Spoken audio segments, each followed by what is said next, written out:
Olá! Nesta aula vamos falar de um método de modelagem de processos de negócio, conhecido como IDEF0.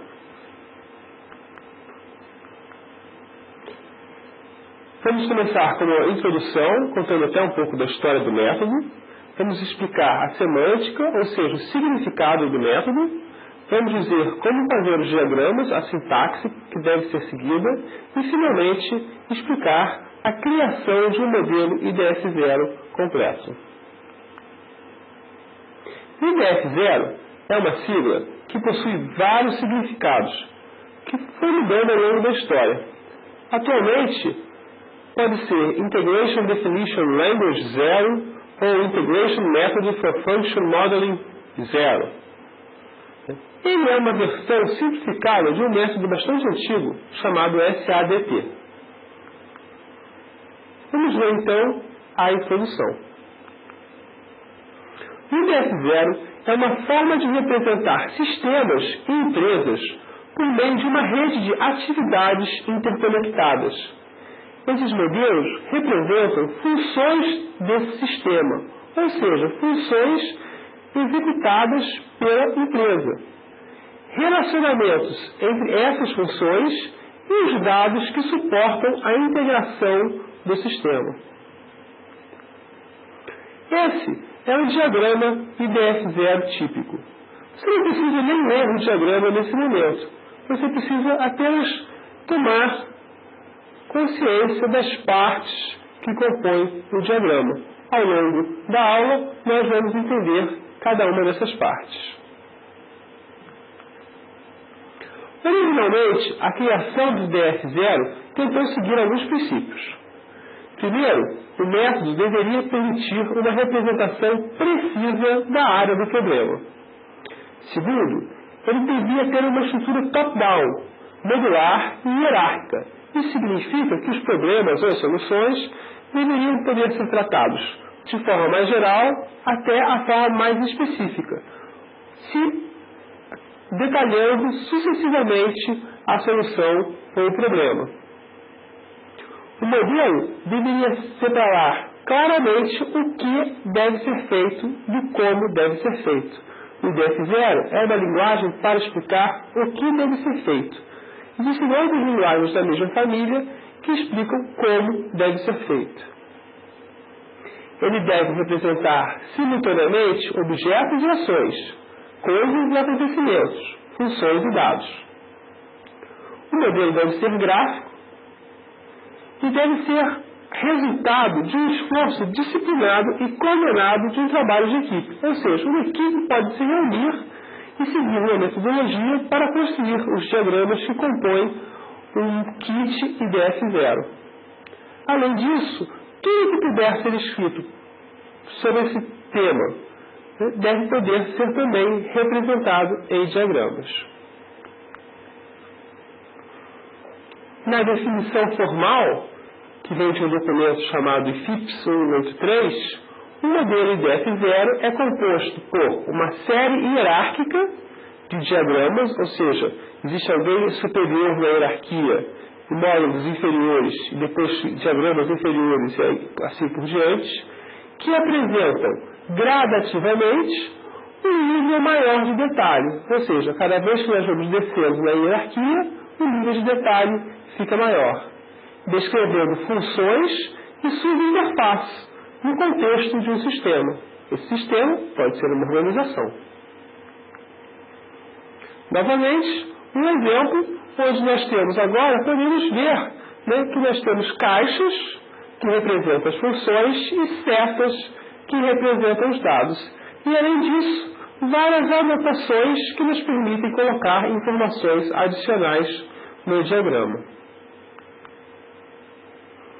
Um diagrama IDF0 é composto de caixas, setas e linhas, como nós acabamos de ver, textos e também de glossários. Vamos ver, então, o significado de um diagrama IDF0. Basicamente, nós vamos descrever o sistema como um conjunto de funções entre as quais as informações estão fluindo. Uma função é uma atividade, um processo ou uma transformação que é representada por uma caixa e é conectada uma função a outra por meio de setas que podem ter significados distintos, mas sempre representam dados ou objetos relacionados a cada função. A caixa, então, denota uma atividade e, por isso, seu nome sempre contém um verbo, já que a caixa faz alguma coisa. A identificação é feita por um texto dentro da caixa formado por um verbo ou um verbo mais um objeto, o que é feito com quem é feito. Normalmente também uma caixa, uma atividade, tem um número que a identifica. Aqui então temos o padrão que devemos seguir para construir uma caixa de df0. Colocar o nome da função dentro e depois um número no canto inferior direito. Por exemplo, uma função que nós podemos fazer dentro de uma empresa é selecionar profissionais. Veja que o verbo está sempre no infinitivo. O que eu vou selecionar? Quem é meu objeto direto? Profissionais. Quem seleciona alguma coisa. E o número, que aqui eu escolhi aleatoriamente o número 2. A função é sempre conectada a outra função. Não existem funções soltas no sistema. Temos aqui, por exemplo, duas funções. Medir temperatura de operação e monitorar temperatura. Estamos dizendo aí que medir é diferente de verificar se a temperatura está dentro dos padrões aceitáveis. Para medir a temperatura de opção, nós vemos chegando um dado, uma informação, que é o ambiente. A partir dessa informação que é o ambiente, nós podemos obter outra informação, que é a temperatura.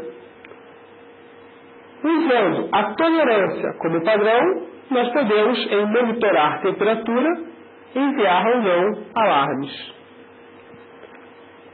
Veja que nós usamos tanto os nomes quanto os desenhos das setas de uma forma bastante específica, que é a forma que o padrão exige e que nós vamos ver durante a aula.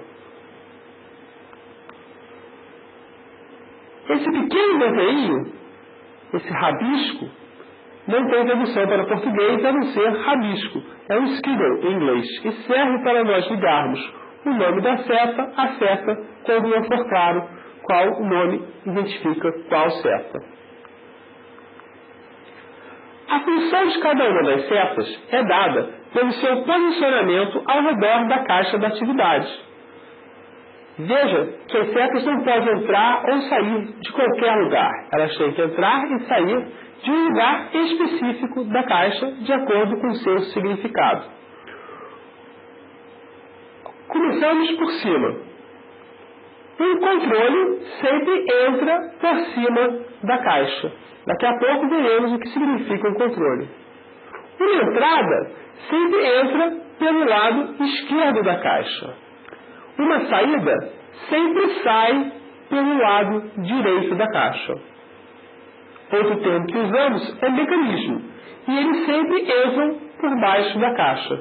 E, finalmente, as chamadas acontecem saindo por baixo da caixa. Veja que nós não temos outras opções de seta.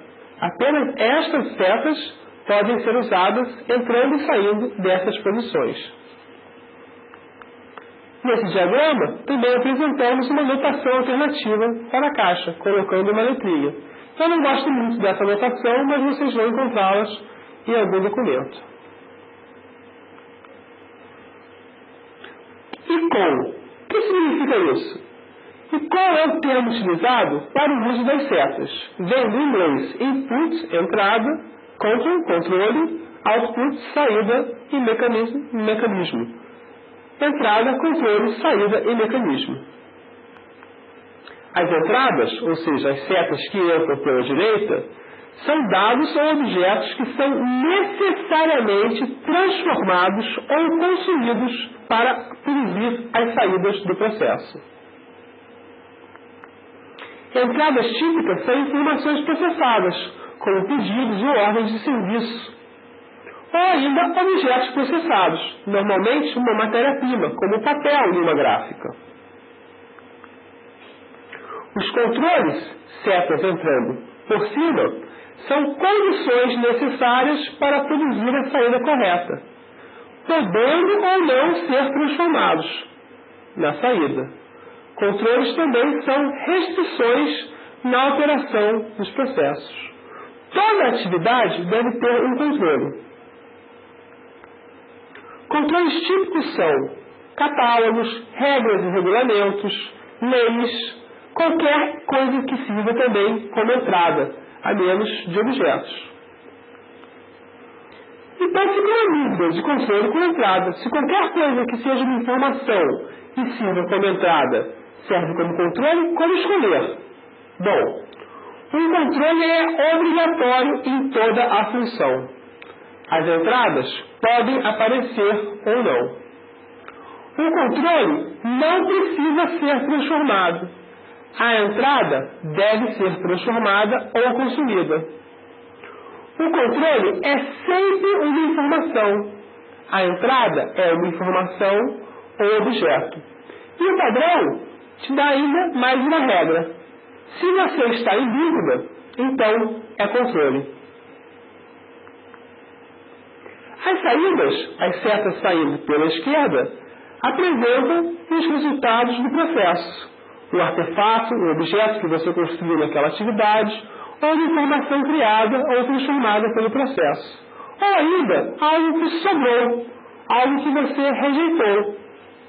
As saídas também são obrigatórias. Logo, toda seta terá pelo menos um controle, pode ter muitos, e pelo menos uma saída. Também pode ter muitos.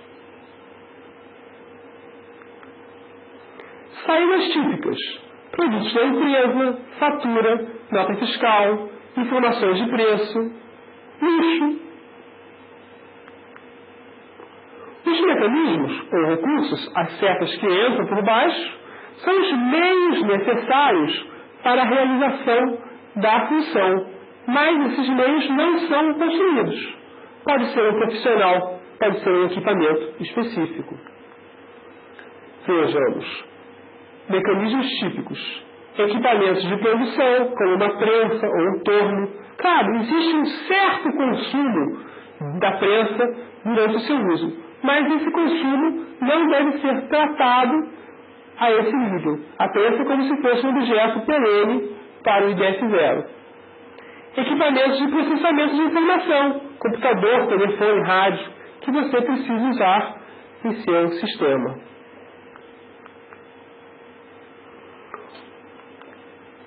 As chamadas de função, nós praticamente não veremos durante o curso. Porém, é possível que uma seta seja construída saindo da parte de baixo do diagrama, indicando que o diagrama, que essa função, chama outra função que não está necessariamente abaixo dela na hierarquia. Então, nós temos o seguinte desenho típico. Uma caixa tem pelo menos um controle, pelo menos uma saída, pode ter vários controles e várias saídas, entradas, mecanismos e chamadas. E essas são as posições obrigatórias para as setas. É importante entender o significado das setas. As setas indicam que uma função fornece, produz informações e objetos e que outra função utiliza, consome essa informação ou esse objeto. As setas não representam que uma função chama, invoca, interrompe a outra. As setas não representam nenhuma sequência de trabalho. As setas, então, indicam o quê? Indicam responsabilidade. Uma função tem a responsabilidade de produzir alguns objetos, de produzir algumas informações. Ou a necessidade. A função precisa, para funcionar, de alguns controles e de algumas entradas. As setas também não indicam obrigatoriedade. Dados que entram e que saem da função não estão garantidamente sendo utilizados a cada ativação de uma função. Ou seja, suponha que você tem uma função que produz duas saídas.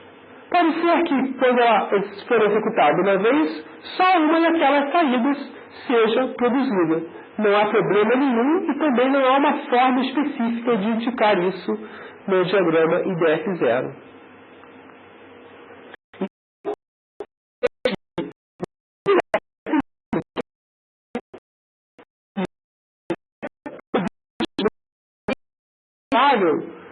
Pelo dado, pela informação ou pelo objeto.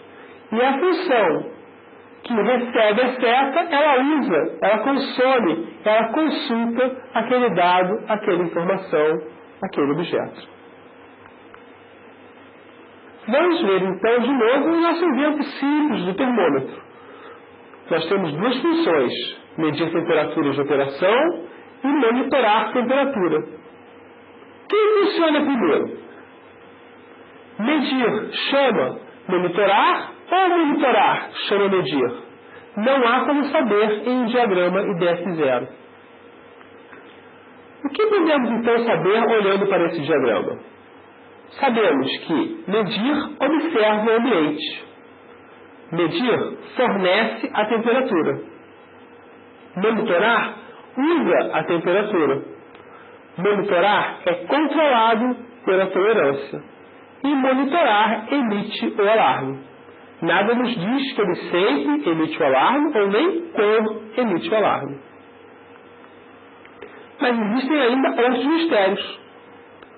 Quando toca o alarme, como acabei de falar, qual a tolerância, como o ambiente viu a temperatura, nós não temos como saber, a não ser que haja uma descrição específica dessa atividade no formato de texto.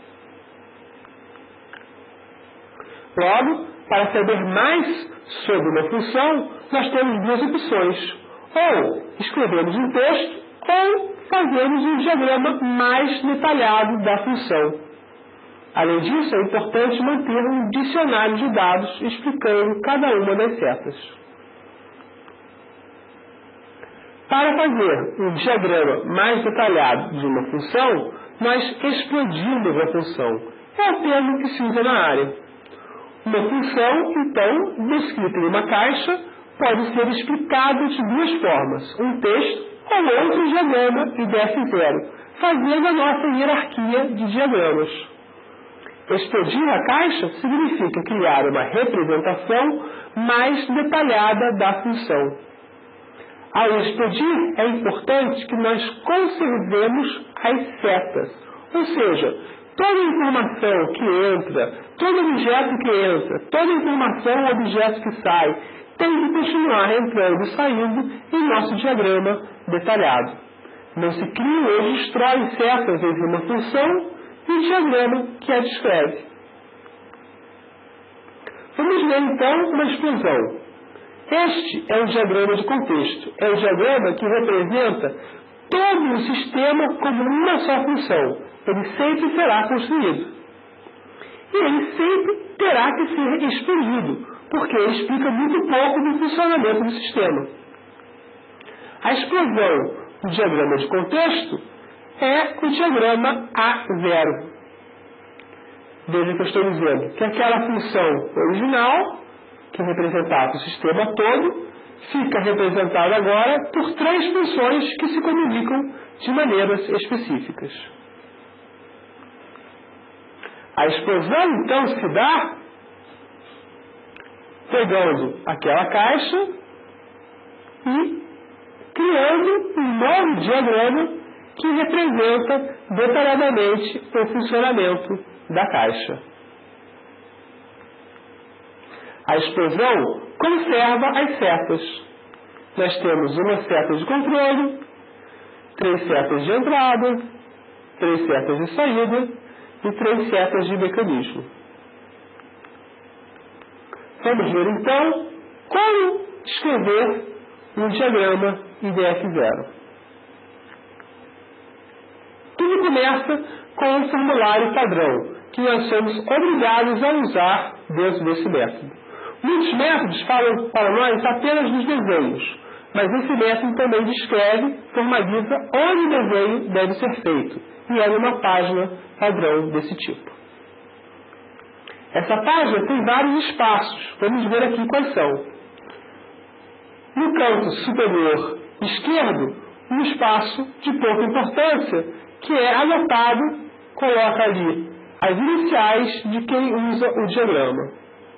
Depois, seguindo para a direita, uma área de identificação. A seguir, algumas anotações do estado do modelo.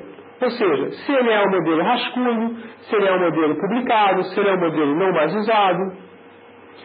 Finalmente, no canto direito superior, nós temos uma área de contexto.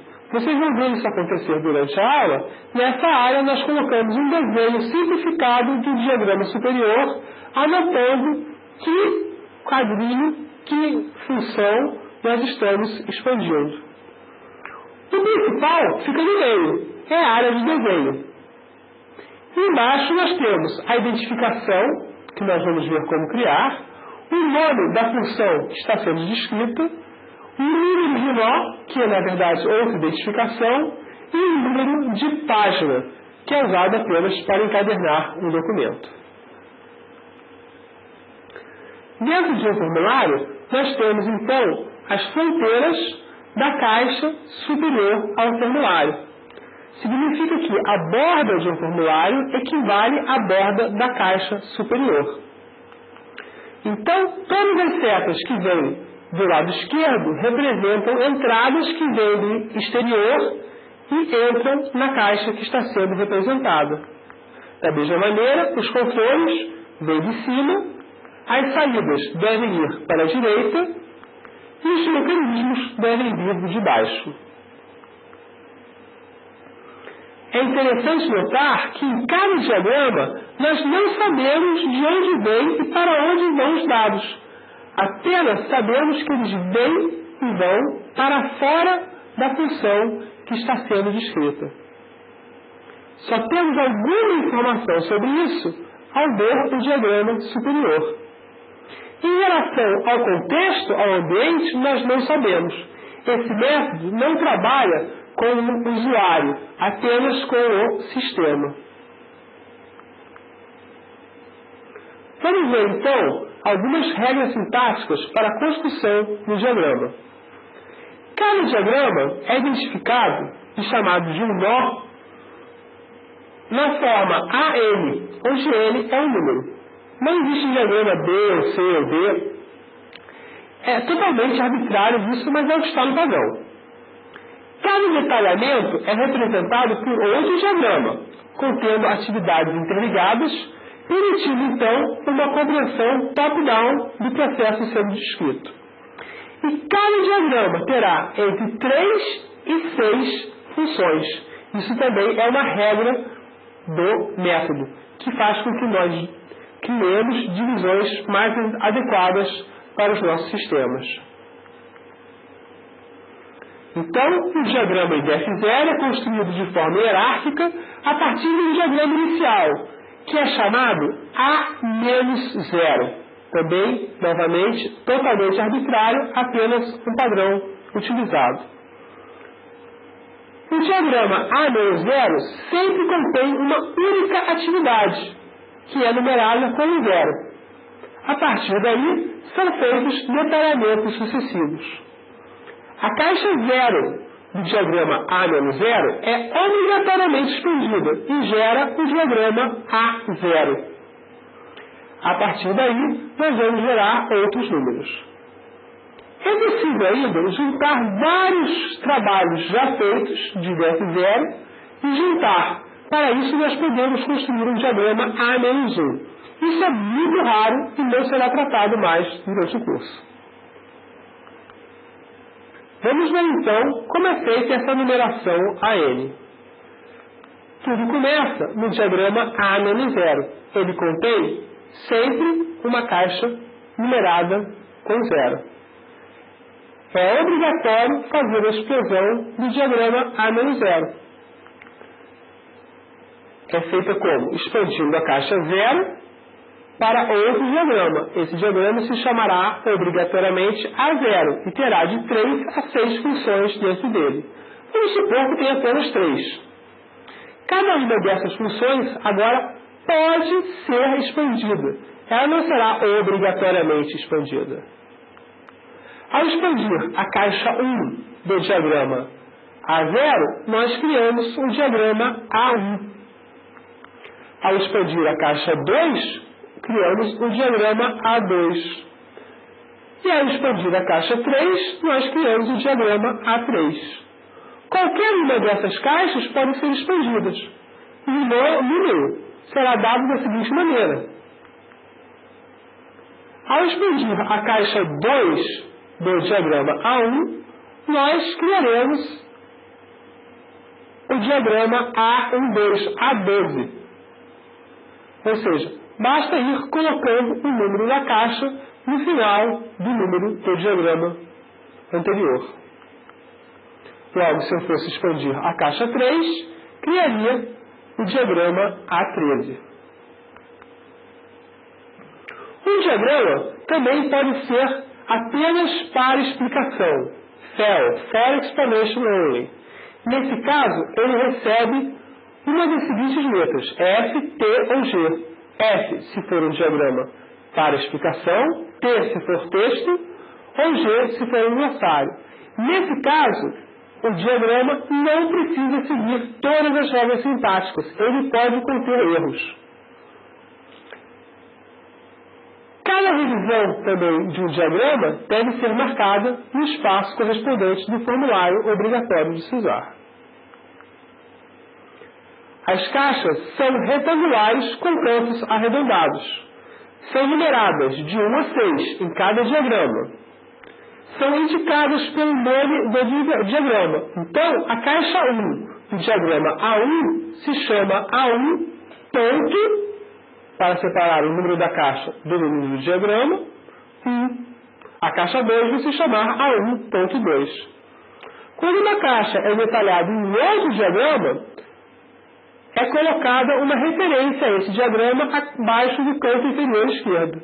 Esta referência é conhecida como DRE. Cada diagrama deve conter todas as setas que entram e saem do seu diagrama superior, que podem ser indicadas pela seguinte notação. No caso de controle, C1, C2, C3. No caso de entradas, input, 1, e 2 e 3. Sempre contado na nossa ordem natural de leitura. Saídas O1, A2, A3 e mecanismos M1 e M2. Veja esse desenho. Nós temos um diagrama, que nós chamamos caixa-mãe detalhada, e nós temos o seu detalhamento. Cada uma das setas vai ser numerada no detalhamento pela ordem em que elas aparecem no diagrama, na caixa da função superior. Novamente, voltando às regras sintáticas, as setas denotam objetos ou dados. Por isso, devem ser substantivos, porque são coisas. As setas só fazem curvas de 90 graus e não apresentam nenhuma inclinação. Elas não representam fluxo, e sim quais são os dados e objetos necessários para o funcionamento da função. Então, vemos aqui, no nosso diagrama, as setas seguindo essas regras. Todos os nomes das setas são substantivos, todas as curvas são de 90 graus. Uma seta pode ser dividida ou pode ser agregada, ou seja, várias setas podem se agregar em uma seta só, se juntar em uma seta só. Porém, devemos saber o nome de cada uma dessas partes. E temos uma regra padrão para identificar o nome quando ele não está indicado. Por exemplo, se uma seta vem com nome e é dividida em duas que não tem nome, significa que nós estamos copiando aquela informação. Toda a informação vai para as duas partes. O mesmo no caso inverso. Se duas setas se unem para formar uma só, significa que a mesma informação vem de dois lugares. Se uma seta segue reto e uma seta sai dela com alguma informação, a outra seta significa que ficou em branco, que contém a informação original. E se duas setas com informações diferentes se unificam, significa que a seta resultante contém as duas informações ou os dois objetos. Além disso, podemos colocar todos os nomes quando quisermos dizer exatamente o que está em cada posição de cada seta. Devemos lembrar também as regras de quantas setas são possíveis em cada caixa. Uma caixa possui, no mínimo, uma seta de controle, mas pode ter quantos controles quiser. No mínimo, uma seta de saída, mas pode ter quantas saídas quiser. No máximo, uma seta de chamada e 0 ou mais setas de entrada ou mecanismos. Qualquer informação de apoio à leitura pode ser colocada em um texto dentro do diagrama ou associado ao diagrama. Abreviações, palavras que são jargão, devem ser colocadas em um glossário, que é colocado no final do kit IDF0. O número de um diagrama, que vai aparecer do lado inferior direito do formulário, é formado pelas iniciais do autor e um número sequencial. Voltando aos nossos diagramas FEL. Eles podem quebrar qualquer regra da sintaxe. Servem apenas para adicionar um nível de conhecimento não formalizado a um trabalho formal que está sendo feito. Para indicar isso, toda numeração de FEL apresenta um F no final, para ao ler o diagrama sabermos que os erros estão ali, mas são permitidos ali, porque está apenas para tentar explicar algo que não ficou bem claro antes. Temos também uma notação de referência para cada objeto do IDF0. Por exemplo, 2 e 1 significa caixa 2, entrada 1. O2, a seta, que é a segunda seta, de cima para baixo, para a saída. 2A2 para 3C1 significa que a seta da caixa 2, a segunda seta de saída, entra na caixa 3 como primeira seta de controle. Vamos pular e ver o próximo. A21.3C2 significa que no diagrama A21, a caixa 3, o controle 2. Estamos falando sobre uma seta. A42.3, o diagrama A42, a caixa 3. Também pode ser anotado com uma caixinha em volta do 3. MFG A42.1. No modelo MFG, seria um de vários modelos que estamos fazendo, o diagrama A42, a caixa 1. O formato de publicação é bastante interessante. Devemos ter um texto discutindo o diagrama grande, que é o diagrama corrente, um diagrama resumo do parente para contextualizar o diagrama corrente e o diagrama corrente na página de baixo, usando um formato não muito comum de leitura, né, onde a pasta é aberta no sentido mais comprido da página.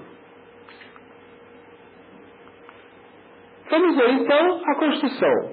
O modelo IDF0 deve ser construído de cima para baixo, com um método top-down, de refinamento sucessivo. Devemos, inicialmente, delimitar o escopo da análise e a descrição do sistema. Vamos, então, à parte da criação. Primeiro, temos algumas perguntas a responder, ou seja, um conjunto de diagramas IDF0, que nós chamamos de kit IDF0, é um modelo que deve responder basicamente duas perguntas. Para que serve o sistema e como ele funciona? Para modelar, então, precisamos nos preparar para responder essas perguntas.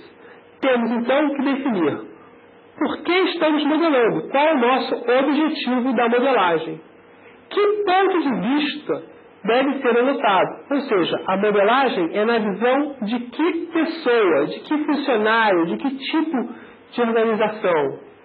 O escopo, ou seja, as fronteiras da nossa modelagem. E o contexto, o ambiente onde ela está inserida. O objetivo. Para começar a modelagem IDF0, o analista deve primeiro determinar e descrever de forma clara qual o objetivo do modelo, em que ponto de vista as atividades serão descritas e em que contexto isso é feito. Isso é como se fosse uma especificação de requisitos do modelo, ou seja, o que eu quero obter durante a construção do meu modelo. Quando o objetivo do modelo é atingido, ele está completo.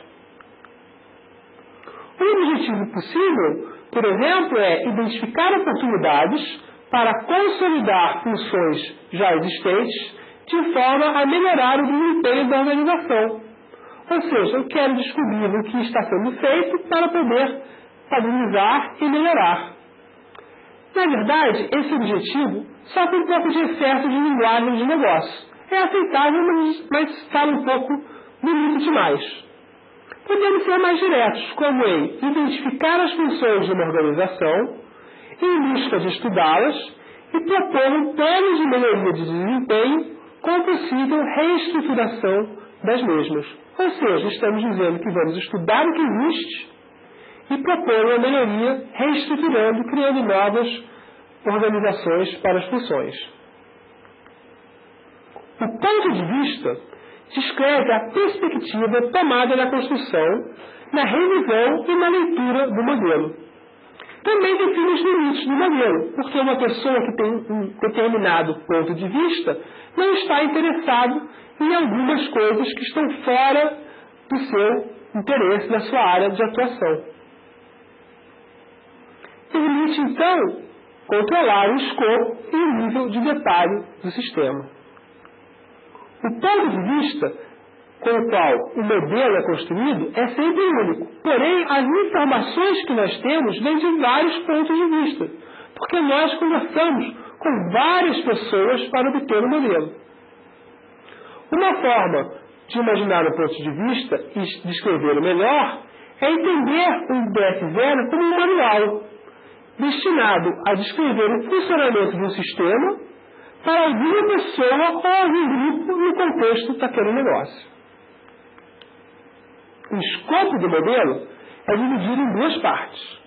A profundidade, ou seja, o nível de detalhe, e a extensão, ou seja, a cobertura que nós damos da organização ou do sistema.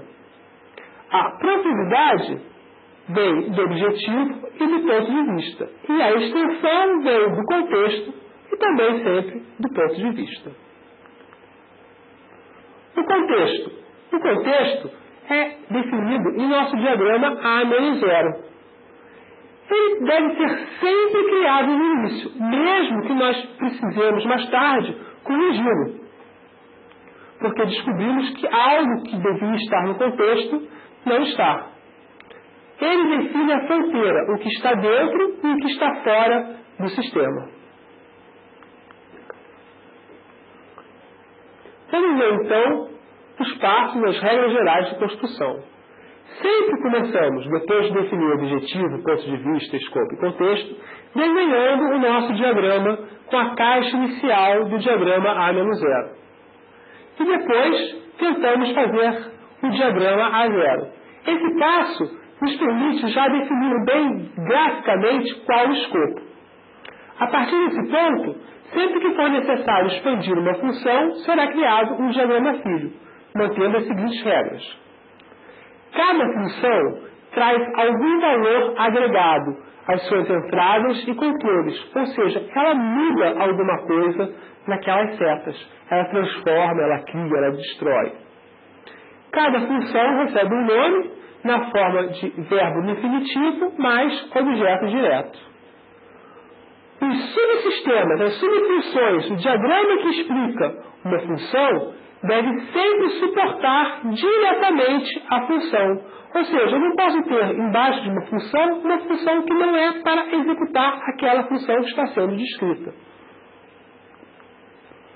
As saídas sempre devem indicar um valor agregado às entradas e controles, ou um resultado colateral, ou ainda um subproduto ou um dejeto do processo.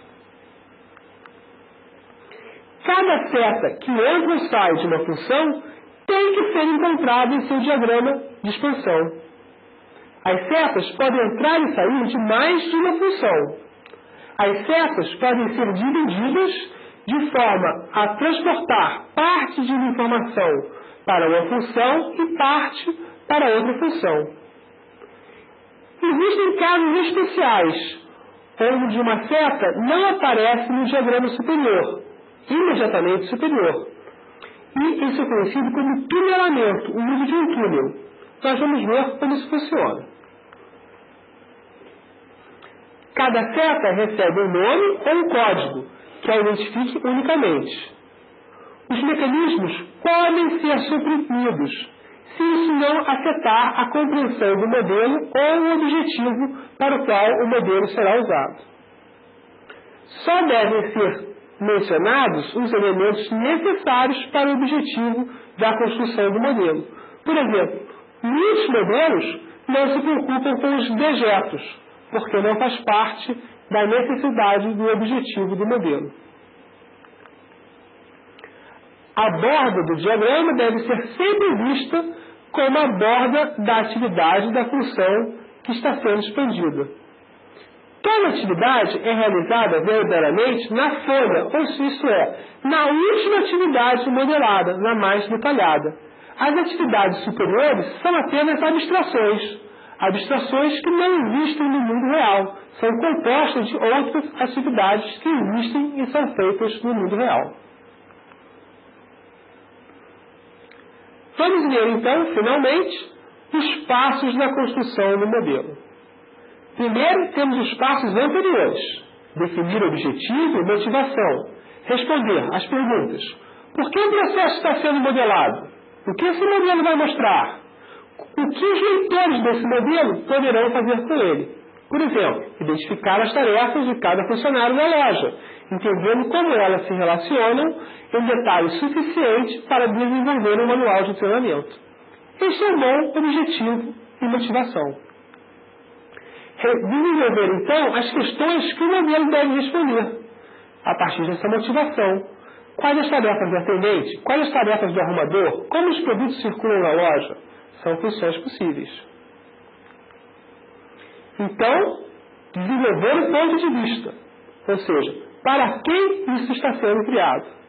Definir o escopo, e já aí começar a rabiscar, rascunhar o nosso diagrama A-0, e dar um nome ao sistema, usando um nome consistente com o escopo definido. Normalmente, utilizamos termos bastante genéricos, ou o nome do departamento, sistema ou a aplicação que estamos analisando. A partir daí, nós definimos as entradas, saídas, controles e mecanismos principais, fazendo, por exemplo, uma lista. Normalmente, é melhor começar pelas saídas. Que saídas, que funções, que produtos, que informações aquele sistema ou aquela organização me fornece. Todas as saídas possíveis devem estar presentes no modelo. A partir daí, nós podemos definir as entradas. As entradas têm que ser processadas para gerar as saídas. Normalmente, o nome de uma entrada não pode permanecer o mesmo na saída. Por quê? Porque algum valor deve ser agregado. Algumas vezes usamos truques como adjetivos simples, verificada, para demonstrar que apesar da entrada continuar quase a mesma, alguma coisa aconteceu com ela. Então, definimos os mecanismos, ou seja, o que precisamos para processar aquela entrada nas saídas que tínhamos definido. Então, definimos os controles. Lembrem que todas as atividades possuem ao menos um controle. Os controles existem na forma de regras, políticas, padrões, coisas que vão ser consultadas, mas também podem ser uma entrada que vai ser processada. Pode ser um comando também recebido pelo sistema. A partir daí, nós vamos construindo os nossos desenhos e vamos numerando as atividades e os diagramas. Se necessário, explique melhor e decomponha uma atividade, repetindo sempre o mesmo processo de modelagem. Saída, entrada, mecanismo, controle. Se necessário ainda, construa alguns modelos para explicação. Você deve evitá-los, mas muitas vezes é interessante colocar um ou outro para podermos explicar algo sem nos mantermos restritos às regras tão estritas do IDF0. Mantenha o controle do tamanho do kit de todos os diagramas a partir do escopo. E controle a profundidade do diagrama a partir do detalhe necessário para atender o objetivo do modelo e para atender o ponto de vista de leitura do modelo. Algumas regrinhas heurísticas podem ser utilizadas para verificar o modelo. Primeiro, questionar sempre a fronteira. Esta atividade está dentro do escopo da atividade superior? Ou seja, a realização dessa atividade realmente é essencial para realizar a atividade superior? Ela está conforme o escopo e o ponto de vista estabelecido no projeto? Observe sempre os limites numéricos. Não procure sempre 6 atividades. Primeiro, descreva as atividades como estão feitas no mundo real. Depois, organize-as de forma a ficarem no padrão, de entre 6 e 6. Cuidado também com o excesso de ligação entre atividades, criando teias de aranha, que indica que provavelmente você precisa colocar mais níveis no seu sistema. Essa, então, foi a aula teórica sobre IDF0.